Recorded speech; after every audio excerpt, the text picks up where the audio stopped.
Ces circuits, c'est donc principalement la grande distribution, qu'on va définir ici comme l'ensemble hypermarché, supermarché, supérette et hard discount aussi. C'est également des boucheries et charcuteries traditionnelles, des commerces spécialisés, et c'est un ensemble de circuits qu'on peut qualifier d'alternatifs, qui sont représentés en particulier par la vente directe, les marchés et par le commerce en ligne aussi. Alors en termes de part de marché, bon, c'est pas une surprise, la commercialisation de porc est extrêmement dominée par la grande distribution. C'est 85% des achats des ménages en porc frais, 89% en charcuterie. C'est un secteur très dominant qui a connu un essor considérable ces dernières années, en particulier les hypermarchés et le hard discount. Récemment, le hard discount est passé devant les bouchers charcutiers en termes de part de marché. Et donc c'est un secteur qui a pris des parts de marché en bonne partie aux bouchers charcutiers qui ont vu leur part reculer. C'est une dizaine de pourcents de la consommation de porc frais, 7% de la charcuterie. Et donc il reste une part, somme toute, assez faible, entre 4 et 5% pour nos circuits alternatifs. Mais ce qui est intéressant, c'est que leur part de marché ces dernières années, elle s'est stabilisée et elle progresse légèrement même. Alors quelles sont les caractéristiques rapidement de la grande distribution? Bon, c'est un circuit qui a basé son essor sur la commercialisation de produits en libre service, qui sont extrêmement dominants dans l'assortiment proposé. C'est sur l'ensemble des hyper et des supermarchés, c'est les 3/4 de la charcuterie et environ 85% des produits de porc frais. En hard discount, la quasi-totalité de l'offre est en libre service.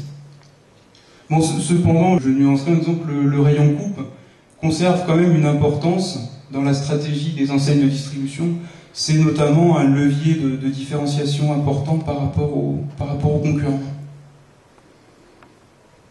Autre caractéristique importante, c'est l'impact des promotions, en particulier en hypermarché, en supermarché, sur les produits de porc frais. On estime qu'environ 40% des achats des ménages en porc frais en hypermarché et supermarché sont réalisés en conditions promotionnelles. Et si on observe les achats des ménages, ça se matérialise par des consommateurs qui achètent moins souvent, mais des quantités plus conséquentes à chaque achat. Bon, le hard discount, lui, ne réalise que peu de promotions. Autre caractéristique importante, c'est la forte segmentation des produits de charcuterie qui sont commercialisés donc en grande distribution, avec une forte diversité de produits, des niveaux de qualité assez différenciés, des marques, bien sûr, des types de marques différents. Et bon, ça se traduit par des prix qui font le grand écart. Si on regarde un produit phare comme le jambon cuit, voilà, selon les circuits, selon les produits, en grande distribution, le prix moyen d'achat s'échelonne entre 3 et 22 € par kilo. Donc, forte diversité des charcuteries. Alors qu'en revanche, pour le porc frais, on est face à un rayon qui est encore peu segmenté, peu de produits de marque, assez peu de différenciation, assez peu d'informations sur et autour des produits. On est encore, je ne sais pas si vous voyez bien, on est encore face à un rayon qui est nettement dominé par des barquettes blanches, peu marketées, où le prix est le principal argument de vente.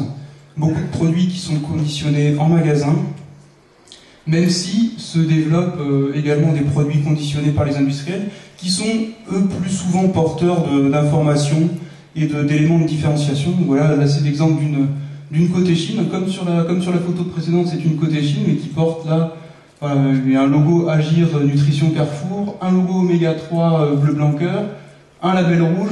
Voilà, si je me rappelle bien, il y avait également des informations sur Bleu Blanc Cœur au dos de l'étiquette. Donc voilà, des produits qui apportent quand même de la différenciation, mais avec un prix nettement supérieur. Bon, ces produits conditionnés par les industriels représenteraient à peu près un quart de l'offre en porc frais actuellement.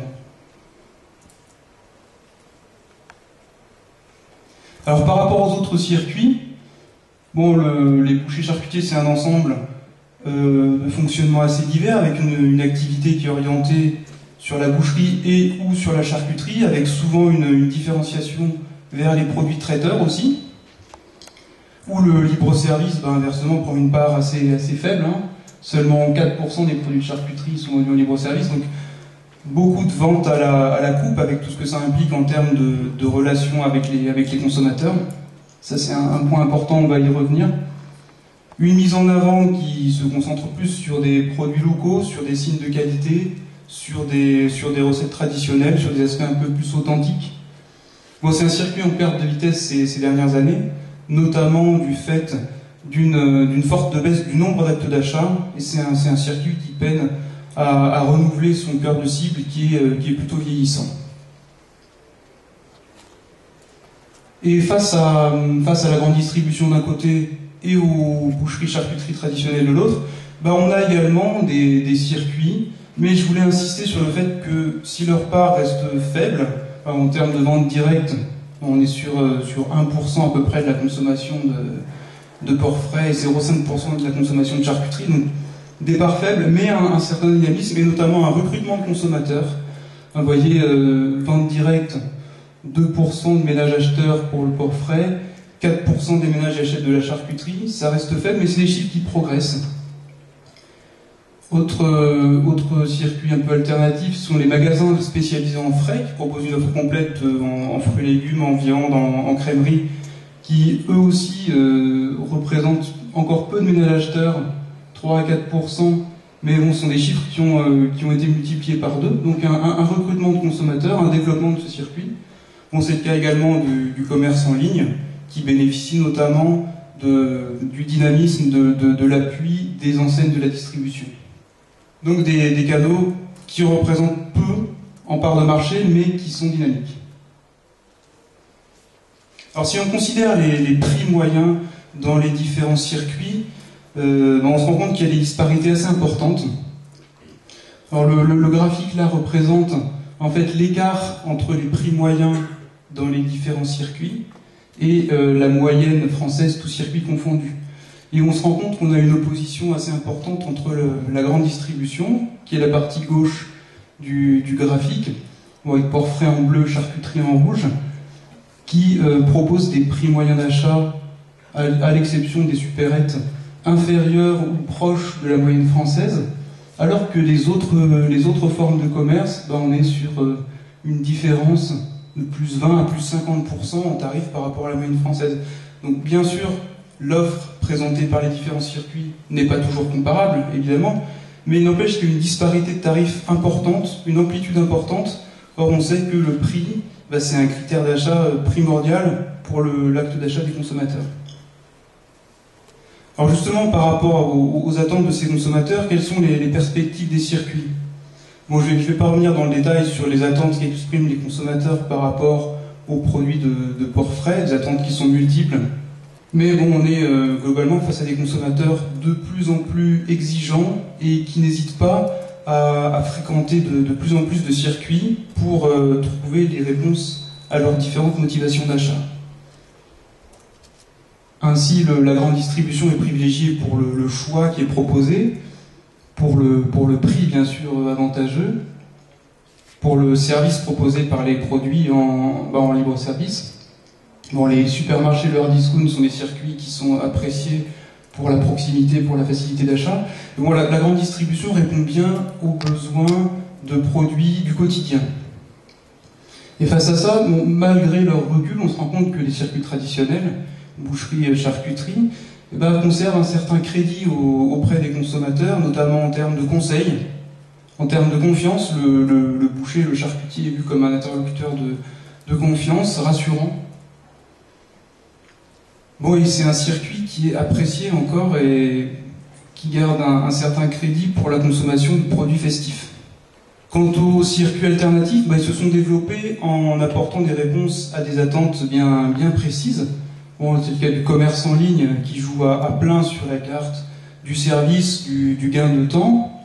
Et c'est également le cas de la vente directe qu'on va aborder de manière un peu plus exhaustive, qui apporte des réponses en termes de recréation du lien entre les producteurs et les consommateurs, qui apporte des éléments intéressants pour les consommateurs qui sont sous la tendance croissante de la recherche de sens dans les achats. Donc voilà, on se rend compte que ces différents circuits, même si la grande distribution est extrêmement dominante, ils présentent quand même des aspects complémentaires. C'est un ensemble donc, qui permet de répondre aux attentes multiples des consommateurs. Et bon, à cet égard, la question des perspectives des produits de port dans les différents circuits est extrêmement importante.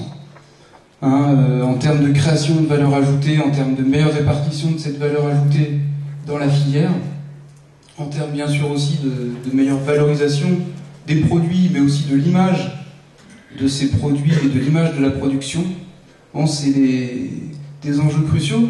Et à ce titre, c'est important de voir quelles opportunités présentent les circuits alternatifs, notamment la vente directe, sans oublier bien sûr qu'en grande distribution, on peut se poser des questions aussi sur la meilleure mise en valeur des produits, notamment le fait de sortir du seul argument prix et de pouvoir mieux parler, mieux mettre en valeur les atouts des produits de port.